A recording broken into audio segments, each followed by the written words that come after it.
بسم الله الرحمن الرحيم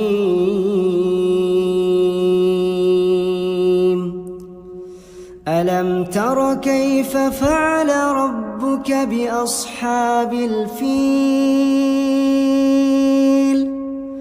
ألم يجعل كيدهم في تضليل وأرسل عليهم طيرا أبابيل ترميهم بحجارة من سجيل